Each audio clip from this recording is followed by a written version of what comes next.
tamassaktum bihima, kitab Allah wa sunnat Rasulillah sallallahu alaihi wasallam. Dari Abu Hurairah radhiyallahu anhu, dari Nabi sallallahu alaihi wasallam, bahawa baginda bersabda, aku tinggalkan di dalam kalangan kamu dua perkara yang kamu tidak sekali-kali akan sesat selagi kamu berpegang teguh kepada keduanya, yaitu kitab Allah dan sunnah Rasulullah. Hadis riwayat Imam Ahmad. Hadis yang keempat, muka surat 28. Huraiannya, tengok huraian di bawah depan. Pusaka peninggalan Rasulullah sallallahu alaihi wasallam. Kata Nabi, taraktu fikum amrayn, aku tinggalkan kepada kamu dua perkara. Kamu tidak akan sesat selama-lamanya selagi mana kamu berpegang teguh dengan dua perkara. Apa dia? Kitab Allah, Al-Quran, wa sunnati, yakni sunnah Nabi, hadis-hadis Nabi. Selagi mana kita dan umat Islam seluruhnya berpegang teguh dengan Quran dan hadis, dia tak sesat. Yang sesat ni bila dia lari daripada ajaran Quran dan hadis, itu dia sesat. Sebab itu kita ni kena berpegang teguh dengan kitab Allah, Al-Quran. Berpegang teguh dengan Quran, kena pelajari isi kandungan Quran dan hadis Nabi sallallahu alaihi wasallam. Hari-hari buka Quran, baca, orang mengajar tafsir Quran dengar, orang baca hadis dengar. Kenapa? Tak mau sesat. Itu. Baik. Baginda tidak meninggalkan harta benda yang menjadi pusaka kepada waris-waris sebagai seorang rasul. Baginda diberi mukjizat-mukjizat yang membuktikan kerasulannya, dan mukjizat-mukjizat itu habis apabila lalu masa. Nabi nya ada mukjizat yang walaupun besar habis lepas daripada Nabi sallallahu alaihi wasallam wafat. Mukjizat Nabi sallallahu alaihi wasallam pun tak ada, dan mukjizat ini pun hanya diberi kepada para nabi. Bila Nabi dah wafat, mukjizat tu tak ada dah. Itu je. Mukjizat Nabi Musa tamat selepas Nabi Musa wafat. Mukjizat Nabi Nabi Zakaria, Nabi Yahya, nabi-nabi lain pun habis selepas Nabi itu wafat. Sama juga Nabi kita Muhammad sallallahu alaihi wasallam ada mukjizat yang Allah Taala anugerahkan kepada Nabi. Tapi mukjizatnya habis selepas daripada Nabi wafat. Kita tak boleh tengok lagi mukjizat Nabi. Tidak dapat disaksikan oleh orang-orang kemudian. Kita akhir zaman ni tak boleh nak tengok mukjizat dengan mata kepala. Dengar melalui hadis-hadis Nabi pernah bulan-bulan dengan tangan terbelah. Tengok tak pernah. Kita dengar Nabi sallallahu alaihi wasallam rendam air dia,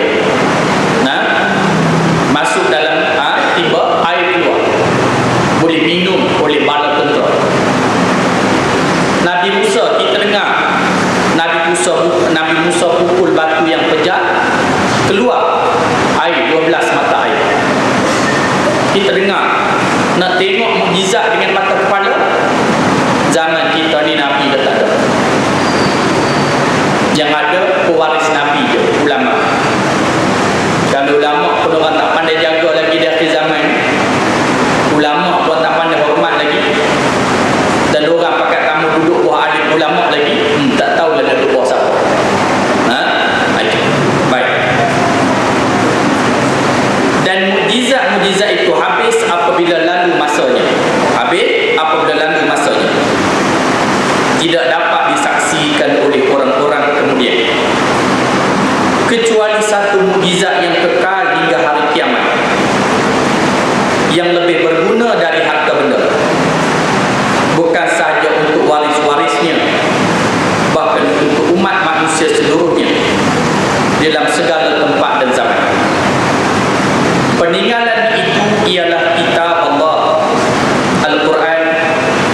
diwahyikan kepadanya, dan sunnahnya yang meliputi perkataan, perbuatan dan takbir. Itu sahaja. Ya? Pusaka peninggalan Nabi sallallahu alaihi wasallam dua perkara sahaja: Al-Quran dan hadis Nabi sallallahu alaihi wasallam. Ada dua benda ni. Boleh muslimat jangan sembang dekat. Dia gaduh nak sembang. Dengar orang baca. Mari sembang tak boleh apa. Buka telinga elok tak dengar. Sebab saya duduk atas nampak semua duduk sembang. Nak baca tak boleh. Hati dengar. Sembang ni dia kacau. Dosa sembang dalam majlis. Baik. Pusaka peninggalan Nabi sallallahu alaihi wasallam ada Quran dan hadis Nabi. Dua itu pusaka. Mukjizat Nabi sallallahu alaihi wasallam semua kita tak pernah lihat. Kecuali satu saja, Quran. Mukjizat Nabi sallallahu alaihi wasallam. Kadang kita tengok Quran ni kita tak kagum. Kita tak rasa besar, kita pergi tengok benda-benda hak pelik-pelik, hak ajaib-ajaib hak lain. Kalau tengok benda orang tunjuk jenis silat mata apa semua, kita ni heran. Tapi Quran yang menjadi mukjizat Nabi yang terbesar ada depan mata kita, kita tak rasa mukjizat. Nak rasa mukjizat tu mana? Dan dia tak buka isi kandungan Quran, dia tak belajar, dia tak mengaji, dia tak faham. Jadi tak dapat rasa mukjizat. Macam kereta lah, kereta mewah tak mana pun dia tak naik. Tengok peluang dia nak rasa tu boleh dengar orang hambak kata kereta tu hebat, dia sendiri naik tak pernah. Sama juga Quran. Kau tanya orang Islam, semua orang Islam kata Quran tu hebat. Semua kata Quran itu besar. Tapi berapa orang yang faham tu? Yang hati kecil dia tu mengaku, tunduk geleng kepala, ya Allah, inilah kata mukjizat Quran. Berapa orang? Termasuk kita sendiri pun bimbang. Kalau kita mati, kita sendiri pun tak dapat melihat dan memahami bahawa Al-Quran ini satu mukjizat Nabi yang besar. Betul. Kalau kita buka isi kandungan Quran, kita mengaji dia, kita tengok buku-buku dia, kita tengok bahasa-bahasa dia, kita tengok cerita-cerita dia, tak ada dah benda yang sehebat Quran. Tak ada. Memang tak ada. Tapi sayang kadang-kadang orang putih cari kehebatan Quran ni dia kaji. Bila kerana dia kaji tu, bukan dia nak cari jalan petunjuk, nak tengok saja, dia jumpa saja, tapi dia tak dapat hidayah. Ada juga yang dapat hidayah. Ada yang cari dengan untuk dapat kepentingan dunia. Dia retilah ilmu dunia dengan Allah Ta'ala sebut dalam Al-Quran kan. Ya Allah Ta'ala ulama penudijat duluhum. Manusia tu bila masuk neraka, bila hangus betul dalam neraka, Allah tukar kulit baru. Kenapa Allah Ta'ala tukar kulit baru? Supaya mereka dapat merasai azab. Bila hangit duduk dalam neraka, Allah tukar kulit baru. Bila hangit, Allah tukar kulit baru. Pasal apa tukar kulit baru? Kata Allah, supaya mereka sentiasa merasai azab. Orang kaji sakit ni tak mana? Bila kata sakit ni tak mana? Tak kulit ke? Tak isi ke? Tak tulang? Sakit ni tak mana? Sakit ni sebenarnya tak kulit. Sakit ni tak kulit. Lah ni, kalau orang cucuk, doktor cucuk, kita nak pergi darah cucuk, masa atas tu sikit je, bila masuk dalam dah tak sakit. Dah tak sakit. Tu yang Allah Ta'ala sebut dalam Quran. Allah tukar kulit, bila hangus tukar baru, supaya sentiasa merasa yang sama. Orang faham dah bahawa sebenarnya sakit ni tak kulit. Sakit tak kulit. Baik, air. Itu contoh-contoh lah benda yang Allah Ta'ala sebut. Allah sebut angin yang membawa rezeki. Macam mana angin bawa rezeki? Air. Dia pakai kaji. Nada. Jadi kita kena belajar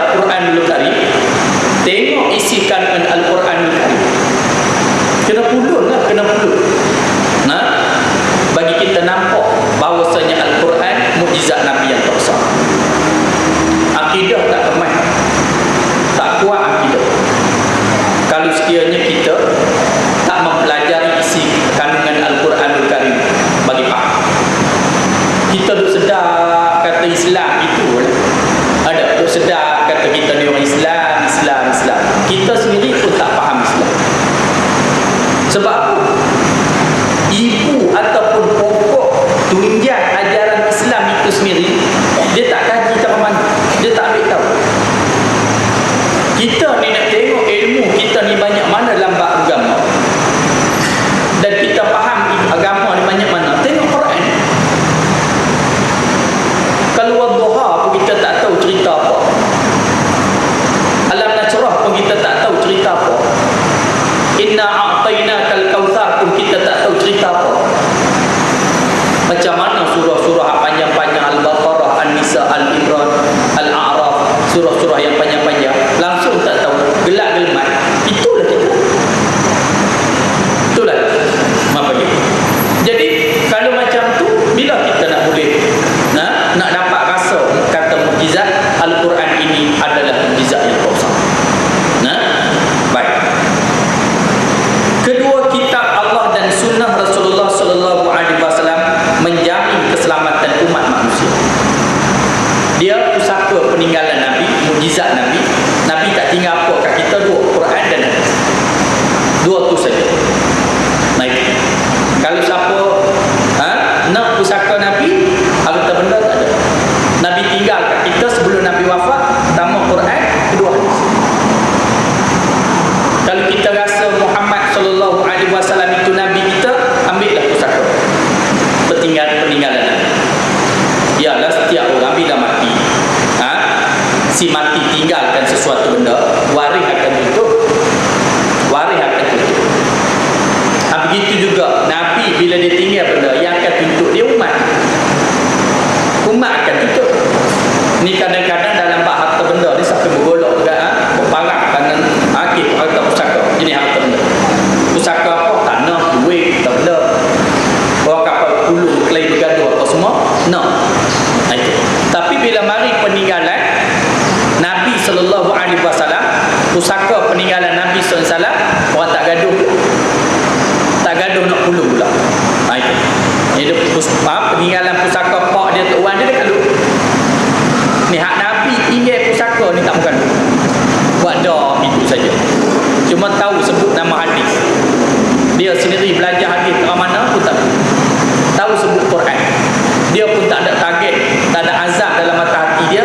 Dia nak belajar Al-Quran Karim sampai faham. Dia tak perlu. Inilah. Baik. Jaminan keselamatan yang diberi melalui kitab Allah dan sunnah Rasulullah itu ialah dengan jalan tiap-tiap seorang mengamalkan sendiri segala ajaran kedua. Selamat. Nabi jamin, kalau kamu beramai ikut Quran, beramai ikut hadis, kamu selamat. Ada timbul ajaran sesat macam-macam, jahil.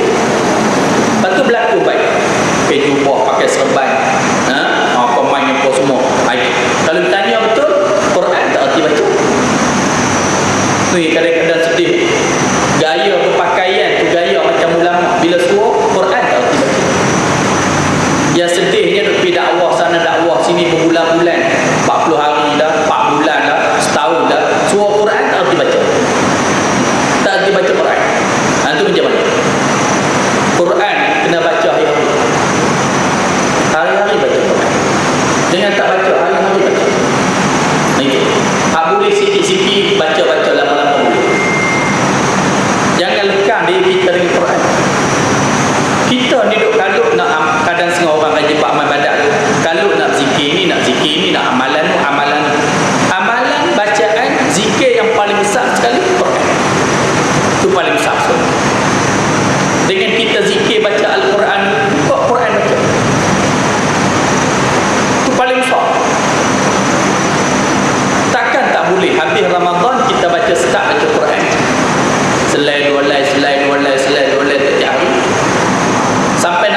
cakap pandai, Quran tak baca. Quran tak baca. Tak buka pun Quran. Ni kadang digantung poster, bergantung. Betul lah ayat kursi, ayat apa gantung lah rumah. Aku bagus je. Tapi kalau dia orang gantung saja, baca dah. Nampak? Baik. Dan jaminan keselamatan diberi melalui kitab Allah dan sunnah Rasulullah itu ialah dengan jalan tiap-tiap seorang mengamalkan sendiri segala ajaran keduanya. Amal segala ajaran Quran. Menghalalkan apa yang dihalalkan dan mengharamkan apa yang diharamkan. Itu makna. Yang Quran kata halal, halal. Yang Quran kata haram, haram. Allah halalkan jual beli. Berniaga ni Allah Ta'ala halal. Siapa-siapa kata haram, kafir. Sebab benda Allah Ta'ala halal, kita tak boleh kata haram. Allah halalkan berjual beli, berniaga ni Allah halalkan. Allah Ta'ala haramkan riba. Riba haram. Siapa kata riba halal, kafir. Sebab apa? Bercanggah dengan Quran. Yang halal kita kata haram pun tak boleh. Yang haram kata halal pun tak boleh. Melawak pun tak boleh. Dia kata nikah ni haram. Apa dia kata? Nikah kahwin ni haram. Kata lagu tu kafir. Kenapa? Allah halalkan perkahwinan. Yang haram apa dia? Zina. Itu haram. Haram zina. Kalau orang kata zina tu haram, kalau kamu kata zina tu halal, kafir. Ini nak ikut Quran. Quran kata halal, halal. Quran kata haram, haram. Tak boleh pindah. Tak boleh pindah. Isi kandungan Al-Quranul Karim. Siapa tak boleh pindah. Baik. Bukan dengan jalan menyimpan keduanya di rumah untuk diambil berkat saja. Bukan Quran ni dengan jalan simpan di rumah untuk ambil berkat saja. Kita ni suka banyak jenis ambil berkat saja. Dalam kereta beli Quran, letak sebiji. Dalam rumah simpan Quran sebiji. Dalam pejabat, orang ada pejabat, letak Quran sebiji. Gitu. Ada Quran berkata, tapi Quran tu baca. Dan kata timur riak pula nak tunjuk lebat. Nak tunjuk lebat, kubur Quran. Nada. Yang dia baca pula. Baca pula. Jangan Quran ni sekadar kata dia nak ambil berkat. Baca. Kau ada letak Quran sana, letak Quran sana. Naik. Baik. Yang penting baca. Baca. Baik. Bukan dengan jalan dibaca dengan tujuan yang lain daripada mencari keredaan Allah Azza wa Jalla. Jangan pula kalau baca pula, jangan baca tujuan yang lain untuk mencari keredaan Allah. Orang jadi imam, dia boleh lakukan dengan lagu-lagu Al-Quran juga. Guna suara yang sedap. Kita heran kita, orang kita ni minat nyanyi. Duk saja-saja nyanyi. Dia minat. Kenapa tak baca Al-Quranul Karim? Kadang-kadang kita tua-tua ni nak pergi menyanyi, nak pergi test suara, malu pun kan? Tapi ada hak tak malu pun ada.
Isya pun pelan, subuh pun pelan-pelan saja.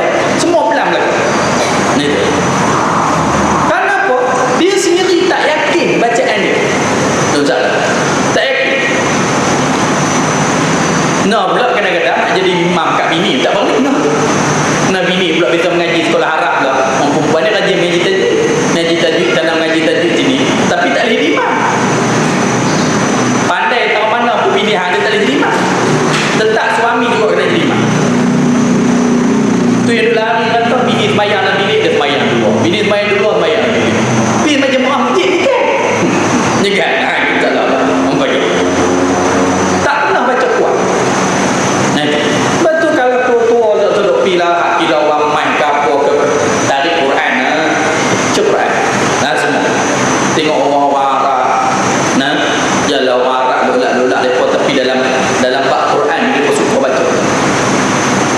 Dia jumpa telaga-telaga mana dia suruh kepala dia tarik Quran nak bagi bunyi sedap, nak bagi sedap tu semua. Kita nak bagi bunyi tu semua. Mereka jumpa telaga ke jumpa suara dia pun apa semua baca Quran. Baik. Sebab tu kadang kontraktor buat bangunan bangun cakap kau lagi dia menyandak di tiang dia baca Quran. Kenapa? Dia tuman apa semua. Sama juga kalau kita beli set nak jenis karaoke apa radio ke apa mahal-mahal di rumah kita apa semua tu beli dengan awal itu nak baca Quran bagi bunyi sedap kita baca kan dia beli nak menyanyi nak menyanyi. Quran ni ada macam-macam lagu. Ada macam-macam lagu Quran boleh kita baca. Apa semua? Ain.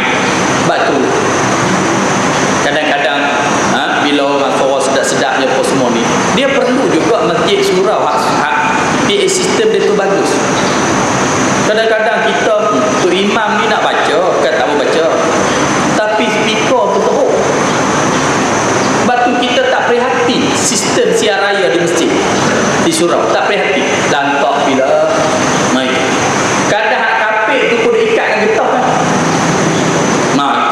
Cuma bubuh speaker siar raya tu ada elok tu imam takbir Allahu Akbar ada ekor sikit sambil tu imam tarik puasa syok ni kawan nak tarik sedap speaker pun terang jenak terang apa semua tak ada.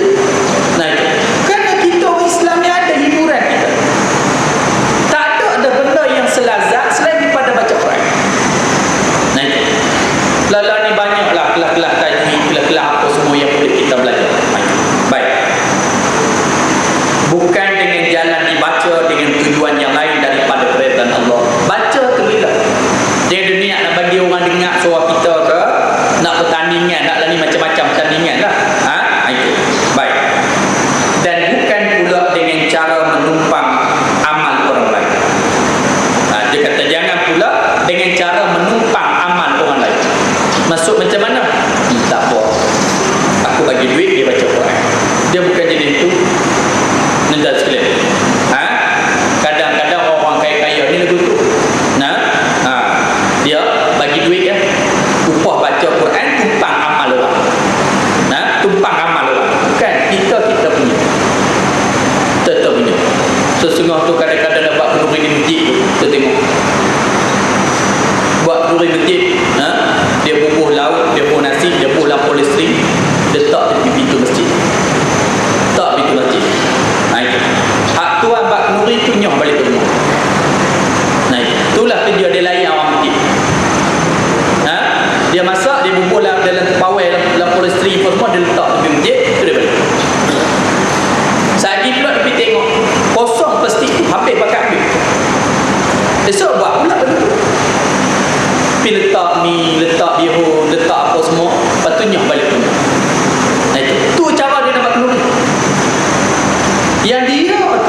Sampai cara pun tak kena layan orang.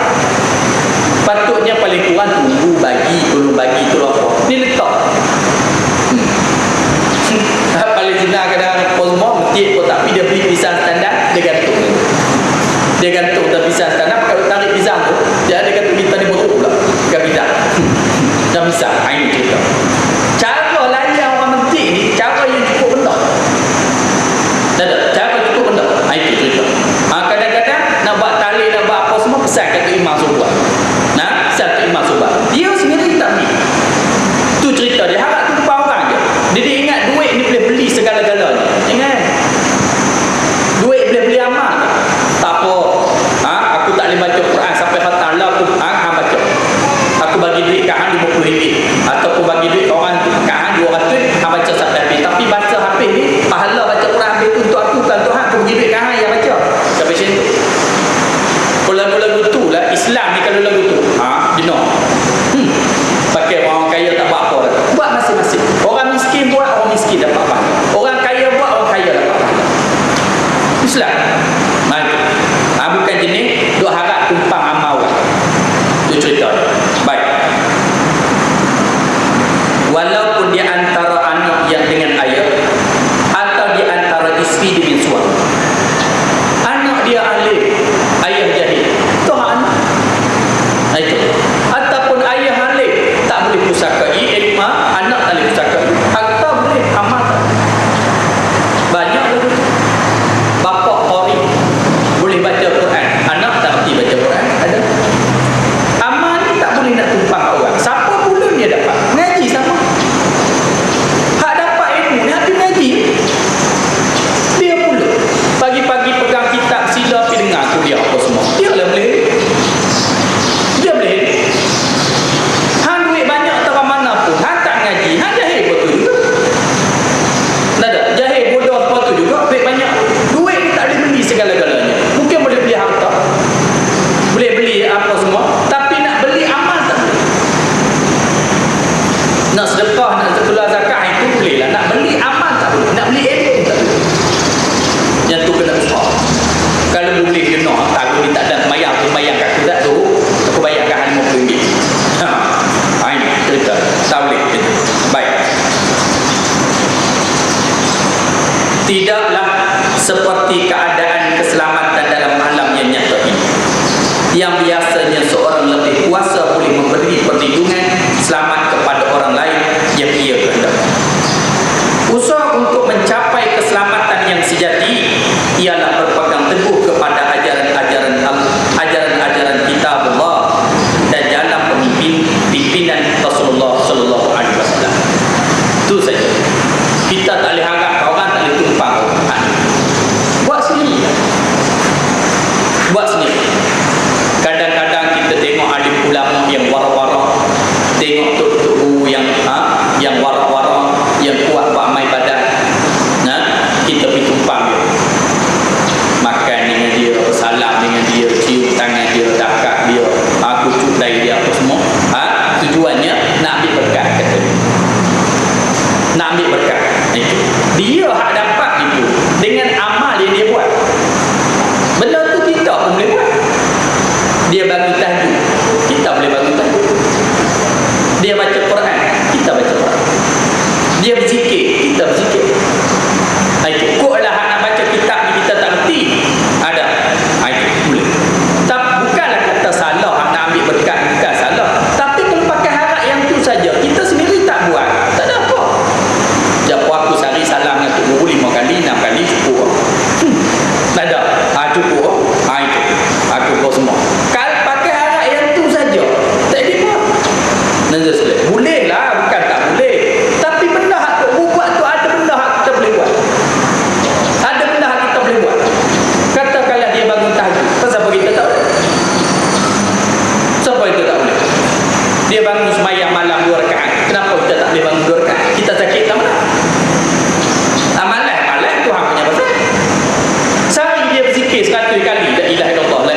Kita kena ada buat kita sendiri. Kita tak boleh nak harap orang.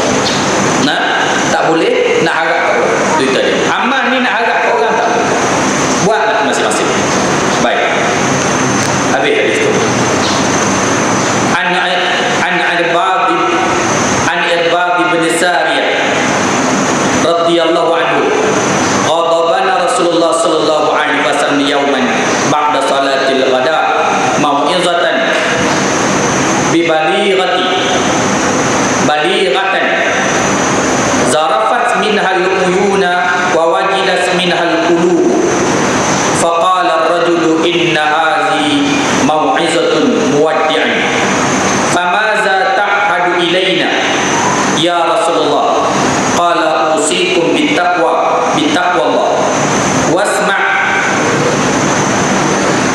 wa ta'ati was-sam'i wa ta'ati wa in 'abdun habasyiyun fa innahu man ya'ish minkum yara khilafan katsira wa iyyakum muhdatsatil umuri fa innaha dhalalah faman adraka dzalika minkum fa alayhi bi sunnati wa sunnati khulafa'ir rasyidin al mahdiyyin qad 'abdu 'alayha bin nawajiz wa 'inda Abi Daud wa iyyakum muhdatsatil umuri fa inna kulla muhdatsatin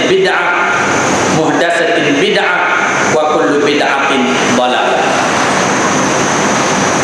Daripada Irbad bin Sariyah radhiyallahu anhu, katanya, kata Irbad, Rasulullah sallallahu alaihi wasallam telah menasihati kami dan mengingati kami. Sahabat dikata satu ketika Rasulullah telah bagi pengingatan kepada kami dan Rasulullah nasihatkan kami. Pada suatu hari lepas sembahyang subuh, Nabi bagi nasihat, bagi tazkirah lah pula kepada para sahabat. Yang paling baiknya tuan-tuan kuliah subuh. Pagi-pagi kita dengar hadis, pagi-pagi kita dengar tafsir Quran, bagus. Tapi masjid-masjid kita ni kurang. Nah itu. Hadis ni bukan nanti payah. Mana orang boleh baca mengaji apa semua, sikit sebanyak, walaupun taklah orang panggil cekak ke mana, dia baca je lah. Kalau lah tiap-tiap hari dia pergi sembahyang subuh, dia baca dua hadis, setahun dah berapa? Ada. Ambil kita hadis baca.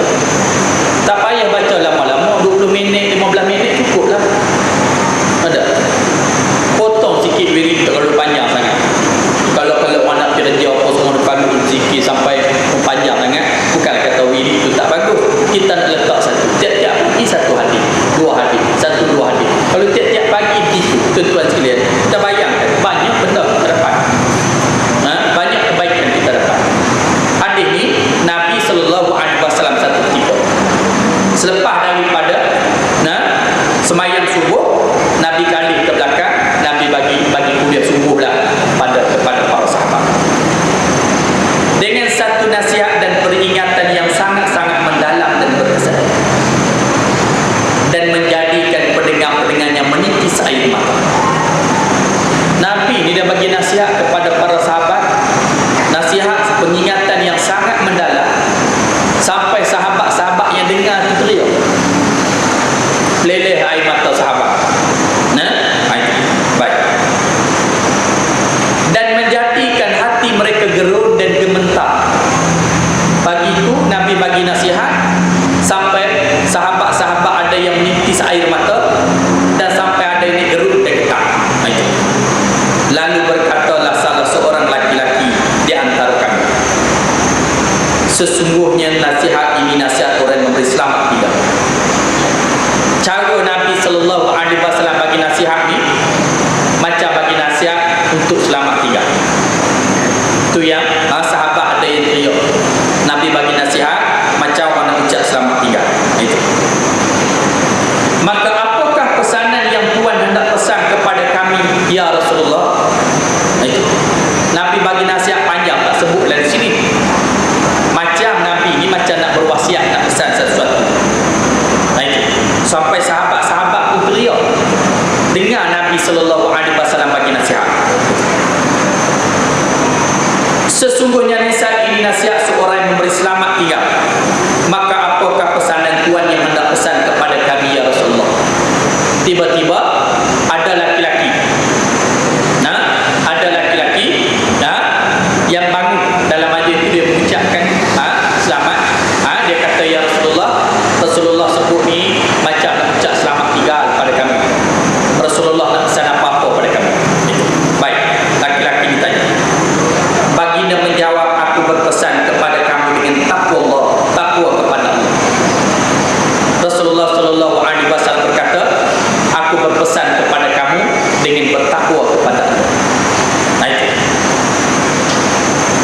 berpesan kepada kamu dengan takwa kepada Allah dan mendengar serta taat kepada pemerintah kamu, sekalipun ia seorang hamba abdi bangsa Habsyi. Nah itu. Kerana sesungguhnya siapa di antara kamu yang hidup selepas aku akan melihat perselisihan yang banyak. Kata Nabi, hendaklah kamu bertakwa kepada Allah, taatlah kepada pemimpin-pemimpin kamu. Kata Nabi, kalaulah sekiranya kamu hidup selepas daripada aku, kamu akan tengok perselisihan yang banyak. Nabi dah pesan dah. Sebelum Nabi wafat, Nabi kata, kalaulah kamu hidup selepas daripada aku, kamu akan lihat berlaku berbagai-bagai perselisihan yang banyak. Sahabat-sahabat ni tak ada tengok hak Nabi sebut. Siapa yang akan tengok? Kita lah. Macam-macam perselisihan, macam-macam pendapat, macam-macam perpecahan umat Islam, sama ada dalam negara, bahkan dalam dunia. Kita pun naik pemilu. Di Syria macam-macam puak, di Afghanistan macam-macam puak, di Palestin sendiri itu pun macam-macam puak, Yaman macam-macam puak, macam-macam. Tiba berbagai-bagai macam, berbagai-bagai ajaran. Masing-masing rasa pendapat dia lah yang betul, orang lain salah. So kata Nabi, sebelum Nabi wafat, Nabi pesan kamu jaga-jaga. Kalau umur kamu panjang, kamu dah tengok perselisihan yang banyak. Sampai dah masa kita sekarang, kita tengok macam-macam. Hak bawa pahaman macam-macam. Ada hak tak mengaji. Ustaz-ustaz mengaji apa macam-macam jadi pahaman. Ada hak jenis pasien torikat sana, torikat sini pun ada. Ada jenis puja kubur pun ada, puja kubur pun ada. Jajaran. Nah itu. Semua ni guna macam Islam. Atas nama Islam guna. Macam-macam lah kita jumpa. Kita hidup ni pun kita jumpa macam-macam lah. Hak mengaku jadi Nabi pun ada. Dan negara kita teruk dah tu mengaku jadi Nabi. Tapi hak teruk lagi, ada mengaku jadi Tuhan. Tuhan Harun kata. Boleh mengaku jadi Tuhan pun ada. Orang Islam mengaku jadi Tuhan. Nama Abu Harun. Sampai ditangkap di mahkamah, ditangkap di penjara.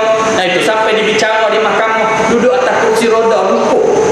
Tuhan lumpuh. Gila. Lumpuh tu tak sedap lagi. Tu kata Nabi, kamu kena takut hidup akhir zaman ni. Macam-macam pahaman ada. Semua rasa dia betul. Parti macam-macam. Tak cukup lah tu. NGO pun, ratus-ratus NGO. Cok. Itu. Dalam NGO pula macam-macam lagi dia ada. Macam-macam lagi. Nah ini. Hak mana betul? Hak mana betul? Kalau kita tanya hak mana betul, kita pergi. Sebab semua kata betul. Tak ada siapa nak kata tak betul. Ada dia kata ajaran aku yang paling sesat sekali. Mampu dia tak kata. Dia hak betul dia kata. Macam mana kita nak tahu hak betul?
3 lagi. Ni macam-macam dalam ni akhir zaman beringat. Saya sebut dah, mungkin sebut dah apa semua. Ramai orang ni tak belajar mengajar. Banyak. Dia pergi Yaman 2 bulan, hilang sat, balik-balik alif. Lulusan Yaman 2 bulan. Itu banyak lah yang main-main. Dia pergi Syria 2 bulan, sebulan, balik lulusan Syria. Nah itu Piceluk, nama Piceluk. Sini tak pernah mengaji. Dulu buat kontrak sana, buat kontrak nego sana, nego sini, nampak macam tak boleh cari makan dah. Hilang tengah. Balik-balik pakai jubah, pakai serban, tangguh janggut sikit pun semua, ceramah pam. Kena pula pandai bercakap pula, orang kat jegi mata. Ya ke? Padahal tak faham. Payah nak jumpa kebenaran. Macam doktor, dia tak pernah belajar ilmu perubatan, tiba-tiba bubat orang. Mampu orang. Doktor palsu, bahaya. Engineer palsu, bahaya. Lawyer palsu, bahaya. Tok guru palsu, lagi bahaya. Ini bahaya. Ngaji. Sebab itulah ni, nak tengok palsu tak palsu, suruh kita suruh baca. Itu. Nah, kami tak mau ustaz duk bagi gini apa semua, baca kitab. Kami buat kitab, ustaz buat kitab. Rumi tak mau nak jauh. Nah, masa tu boleh tahu, doa tu ustaz ngaji tu. Suruh kitab, suruh baca. Nada. Kami mari ni nak ngaji. Kau duduk di rumah jahil di masjid pun ngaji kat orang jahil, salah. Tak ada. Duduk rumah jahil, takut jahil di masjid ngaji. Ngaji pula kat orang jahil pula. Tak jadi mana? Tu orang kata keluar mulut buaya masuk mulut rimau. Bagi. Tu juga. Suruh kitab, suruh baca. Sebab itu alim ulama merujuk suasana budaya ada kitab. Nah, buat kitab baca, kitab tengok, kitab tu semua. Ni suruh kitab tak boleh baca. Nah, nak jaga. Tu kata Nabi jaga. Akhir zaman macam-macam ada. Timbul macam-macam pahaman akhir zaman. Baik.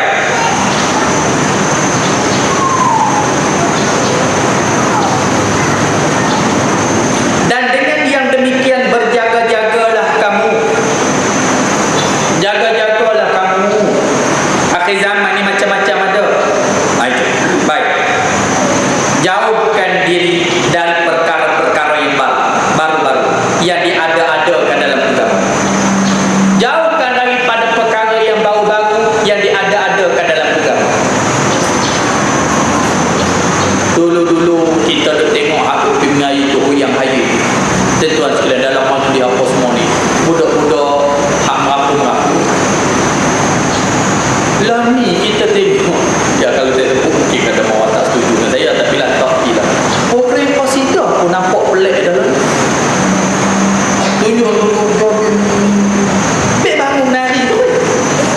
Jadi macam dah tok lepas pun jadi pelik dah lagi. Nah, pelik dah apa semua. Mula tu lama-lama meleret dengan lagu Jawa dan lagu apa lah apa semua. Ini masalah. Nah. Itu tok lepas pun kena beringat. Bukanlah salah pusakanya dengan hiburan tu je. Kita bimbang kerja duduk dengar qasidah sana qasidah sini rasa alik. Pakai jubah, pakai serban. Serban tak bau lagi satu tu Nabi sebut akhir zaman ni. Orang berpakaian macam pakaian ulama.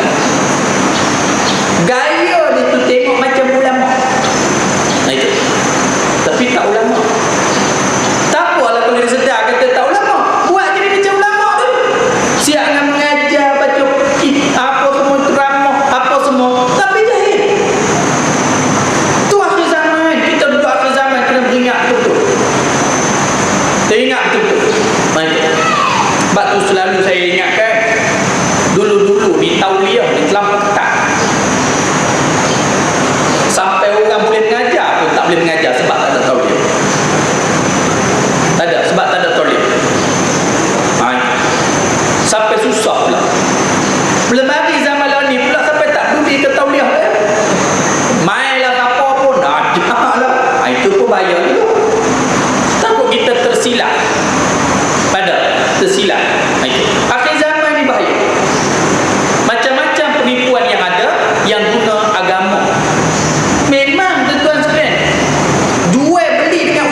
Dia tak pernah pun pakai kopiah, tak pernah pun pakai baju Melayu, tak pernah pun tersebut. Tapi bila dia minta sedekah, kalau dia pakai cara rak dia tak bagi. Dia kena pakai kopiah perempuan tak kepala, cukup kepala. Dia kena ada imej agama sikit, ada imej agama sikit. Apa ni? Pergi tengok gaya tuan-tuan, kalau badan sihat kerja apa tak mau kerja minta sedekah tak bagi, mengaku. Nada. Mengaku. Cerita dia. Duk galakkan dia jadi penikian dia ada. Boleh bagi sedekah, bagi zakat, bagi apa semua ni orang yang bekerja tapi tak cukup. Nah itu. Ataupun memang tak ada kerja. Memang tak ada kerja. Anak dia ramai. Dia susah. Yang ni malas kerja. Dia lain tu. Betul. Malas kerja. Kerja ada. Tapi malas. Sedap makan anak kerja. Apa dia? Tak ada tangan minta orang. Itu sedap. Itu tak bagi dah. Dalam kitab tasawuf sebut tak afdal bagi dah. Tak ada. Tak afdal bagi. Nah ini. Susah dia ada dua. Orang lain pun susah macam dia. Kalau lagu tu semua orang akan susah macam dia. Tak ada. Kalau semua orang macam dia, maka susah mereka. Pasal apa ada tulang tak ada kerja. Tak boleh kerja. Nak bagi pun bagi untuk makan hari itu saja. Itu boleh kerja. Itu cerita. Dia menyegat. Nanti sekali. Macam-macam agak ni. Baik. Kerana sesungguhnya perkara-perkara itu adalah sesat. Akhir zaman berbagai-bagai bid'ah berlaku. Ingat, perkara-perkara itu sesat. Kalau tak jaga, boleh jatuh dalam kesesatan. Oleh itu, sesiapa di antara kamu berada dalam zaman berlakunya yang demikian, maka hendaklah ia menurut jalanku dan jalan khalifah-khalifahku yang mendapat pimpinan lagi beroleh hidayah petunjuk, dan berpegang teguhlah kamu kepadanya dengan seteguh-teguh. Kata Nabi, kalau kamu panjang umur, kamu akan lihat persisian yang banyak, macam-macam pahaman, macam-macam karut marut yang ada. Aku pesan pada kamu, kamu ikutlah aku dan ikutlah khalifah-khalifah. Jangan lari daripada aku. Nak ikut macam mana? Tak ada jalan lain, ngaji. Dia tak nak ikut. Kadang-kadang dia rasa dia ikut Nabi, macam kata tadi lah. Kalau tanya, semua dia mengaku kata dia ikut Nabi. Ni ikut sahabat, ikut dia apa semua. Sebenarnya dia tak ikut. Itu je. Baik. Menurut hadis Abu Daud, bersabda, berjaga-jagalah kamu, jauhkanlah diri kamu daripada perkara-perkara yang baru yang diada-adakan dalam agama, kerana sesungguhnya tiap-tiap perkara diada-adakan itu bid'ah, dan tiap-tiap bid'ah itu sesat. Itu saya terjemahkan matan hadis itu. Baik.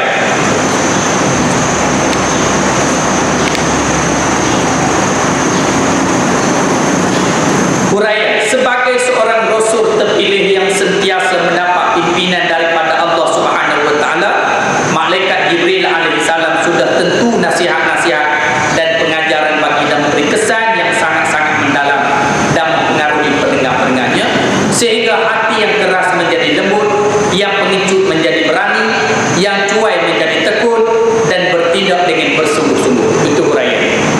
Nabi, bila Nabi bagi ucapan, dan ucapan Nabi sallallahu alaihi wasallam tak ada orang sehebat Nabi.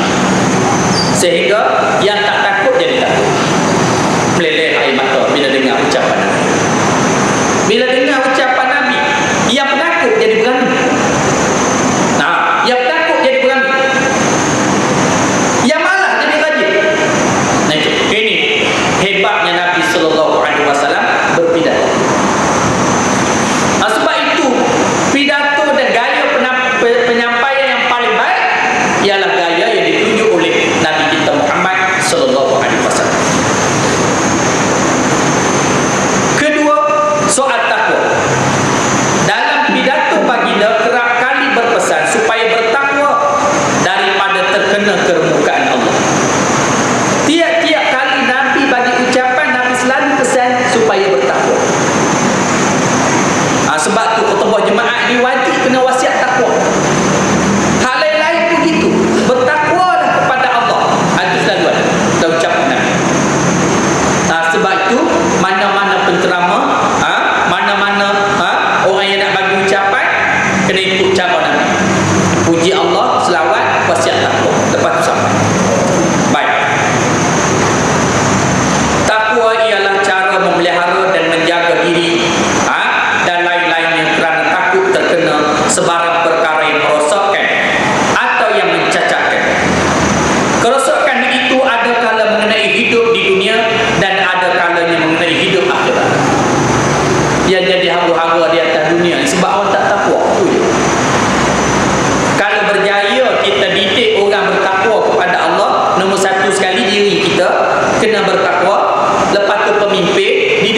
supaya bertakwa, selesai semua masalah. Hak makan rasuah ni pasal tak takwa. Yang tipu sana tipu sini pasal tak takwa. Jawapan, yang pecah amanah pasal tak takwa. Sebab itu diseru setiap hari Jumaat seluruh dunia, khatib-khatib sebut ittaqullah. Tapi seru saja. Yang ambil perhatian betul tak ramai. Itu salah dia. Baik.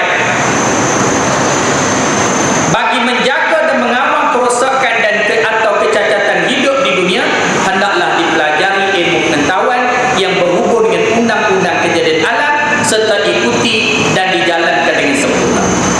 Misalnya mencegah, misalnya bagi mencegah kekalahan dan kerosakan di dalam perjuangan, hendaklah mengetahui cara-cara dan peraturan melawan musuh, serta menyediakan alat-alat kelengkapan yang kehendak oleh keadaan dan zaman. Selain daripada itu, hendaklah pula disertakan dengan kekuatan rohani untuk bersatu hati, tetap dan tabah serta bertawakal kepada Allah.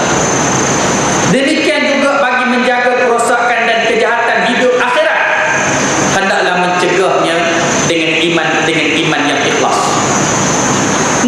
Nak jaga keselamatan dunia, kena ada perjuangan yang kuat, tentera yang terlatih, senjata yang canggih, dan istiqamah mencapai kemenangan dunia. Nak mencapai kemenangan akhirat, kena ada iman yang ikhlas. Ya, itu. Tauhid yang betul, akidah yang betul, dan amal yang soleh, serta menjauhi segala yang bertentangan dengan semua ini, yang seperti bawaan syirik,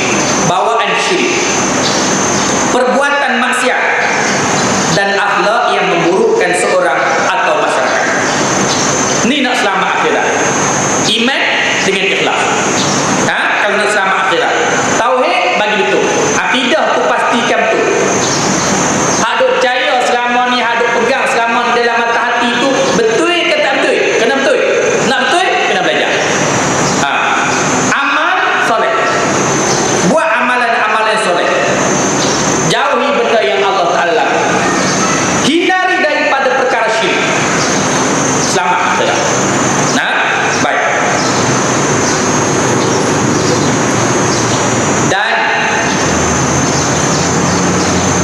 pendeknya bertakwa ialah berusaha menjauh sebab-sebab yang dijadikan Tuhan untuk mencapai musabah, seperti beriman dan beramal soleh untuk mencapai nikmat kebahagiaan kekal abadi di akhirat kelak, dan berusaha menurut jalan dan peraturan yang betul untuk mencapai kejayaan dunia.